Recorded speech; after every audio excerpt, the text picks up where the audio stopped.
وعلیکم السلام ورحمۃ اللہ وبرکاتہ۔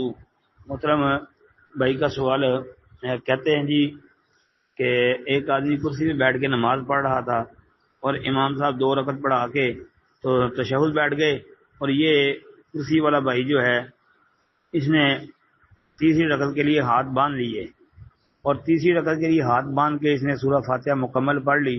سورہ فاتحہ پڑھ لینے کے بعد اس کے ذہن میں یہ بات آئی کہ میں تشہد نہیں بیٹھا، پھر اس نے ہاتھ چھوڑے تو اتنی دیر میں امام صاحب تیسری رکعت کے لیے کھڑے ہو گئے، پھر اس نے رفع جان کر کے ہاتھ باندھ لیے اور 2 رکعتیں جو رہتی تھی مزید وہ پڑھ لی۔ اب کہتے ہیں جی یہ صاحب کے سجدے کرے گا کہ نہیں؟ بالکل کرے گا جی، یہ صاحب کے سجدے کر لے، یہی کافی ہے، کیونکہ تشہد نہیں اس نے پڑھا جی۔ اور نبی کریم صلی اللہ علیہ وآلہ وسلم کی سنت حدیث کے مطالعے سے پتہ چلتا ہے کہ آپ نے جس مقام پر صاحب کے سجدے کیے ہیں ان میں سے ایک وہ ہے کہ درمیانہ تشہد رہ گیا تو آپ علیہ الصلوۃ والسلام نے صاحب کے سجدے کر لیے جی۔ درمیانہ تشہد چھوٹ گیا تھا تو آپ نے صاحب کے سجدے کیے، یہ بھی حدیث میں آتا ہے۔ لہذا یہ بندہ صرف صاحب کے سجدے کر لے، یہی کافی ہیں۔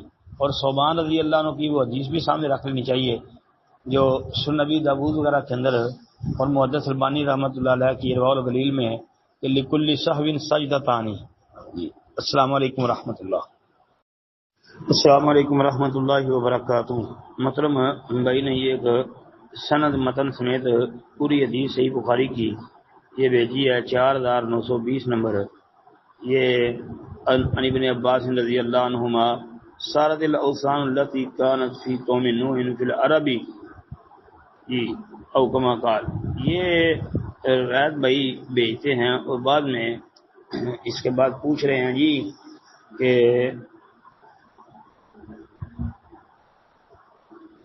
شیخ یہ روایت ضعیف کیا اس کی وضاحت کر دیں۔ محترم بھائی یہ صحیح روایت ہے، صحیح بخاری کی، اور سند بھی آپ نے لکھی ہوئی بھیجی ہے تو دیکھیں نا، سند کے اندر بھی انشاءاللہ کوئی ایسی بات نہیں ہے، سند بھی صحیح ہے۔ یہ حدثنا ابراہیم بن موسیٰ اخبرنا ہشام عن ابن جریج وقال عطاء عن ابن عباس رضی اللہ عنہما، سند بھی صحیح ہے، تو اس لیے یہ روایت صحیح ہے، اور پھر صحیح بخاری کی صحیح روایت ہے۔ اب اس کی آپ کو تحقیق کی ضرورت کیا پیش آ گئی آپ کو؟ اللہ اکبر۔ اس کا ترجمہ وہ میں آپ کے سامنے رکھ دیتا ہوں کیونکہ سند متن تو آپ نے بھیج دیا ہے۔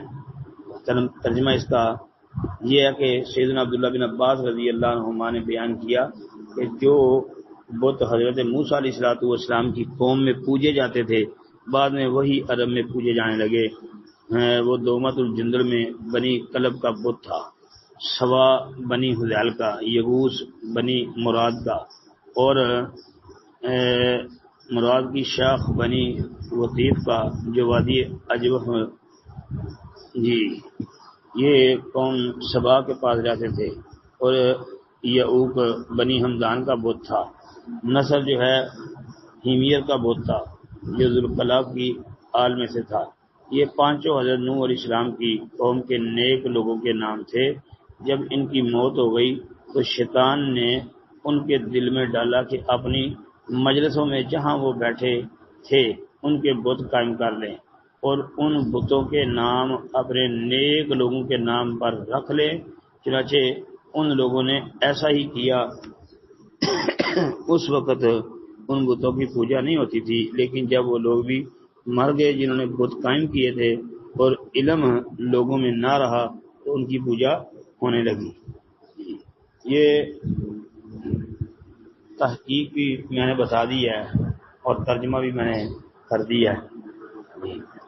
یہ سند متن بھی آپ کے سامنے ہے، اور قرآن پاک کے اندر بھی تو اللہ تعالیٰ نے یہ بات بیان کی ہے نا، سورہ نوح کے اندر ہی یہ بات بھی کہ وقالوا لا تذرن آلہتکم ولا تذرن ودا ولا سواء ولا یغوث ویعوق ونسرا.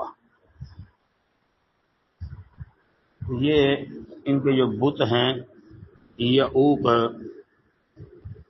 نصر، سوا، یغوث وغیرہ اور ود کا یہ ذکر اللہ تعالیٰ نے قرآن میں بھی کیا ہے، اور کہا انہوں نے ہرگز نہ چھوڑنا اپنے معبودوں کو، اور ہرگز نہ چھوڑنا تم ود کو اور نہ سوا کو، نہ یغوث کو، یعوق اور نصر کو بھی.